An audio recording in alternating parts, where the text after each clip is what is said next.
બંગાળમાં વાદળ ફાટતા ચારે તરફ તબાહીનો મંઝર જોવા મળ્યો છે। ચારધામ યાત્રા પણ 24 કલાક માટે રોકવામાં આવી। યમનોત્રી રોડ પર વાદળ ફાટવાથી નિર્માણાધીન હોટલને પણ નુકસાન પહોંચ્યું છે। 8 થી 9 મજૂરો પણ લાપતા થયા છે। બાગેશ્વરમાં સરયુ નદીની જળ સપાટીમાં પણ સતત વધારો થઈ રહ્યો છે। અલકનંદા અને સરસ્વતી નદીનું રૌદ્ર સ્વરૂપ જોવા મળ્યું। રુદ્રપ્રયાગના વિજયનગરમાં ભૂસ્ખલન થયું છે। કાટમાળ નીચે અનેક વાહનો દટાયા હતા।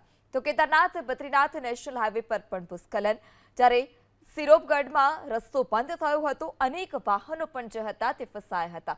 તો આકાશી આફતને કારણે ચારે તરફ તબાહી જ તબાહી જોવા મળી રહી છે। અલકનંદા અને સરસ્વતી નદીનું રૌદ્ર સ્વરૂપ જોવા મળ્યું। નદી બે કાંઠે વહી રહી છે। નદીમાં ઘોડાપૂર આવ્યું હોય તે પ્રકારની જે સ્થિતિ છે તે જોવા મળી રહી છે। આ સાથે જ જે હોટલ છે તે પણ પાણીના ધસમસતા પ્રવાહમાં ગરકાવતી હોય તે પ્રકારના દ્રશ્યો। જે 9 જેટલા શ્રમિક છે તેમની શોધખોળ હાલ અત્યારે ચાલી રહી છે। તો ભૂસ્ખલનને કારણે કેદારનાથ બદ્રીનાથ નેશનલ હાઈવે પણ પ્રભાવિત થયો છે। સિરોપગઢમાં રસ્તા જે છે તે બંધ કરવાની નોબત આવી છે। ત્યારે આકાશી આફતને કારણે ચારે તરફ તબાહી જ તબાહી છે।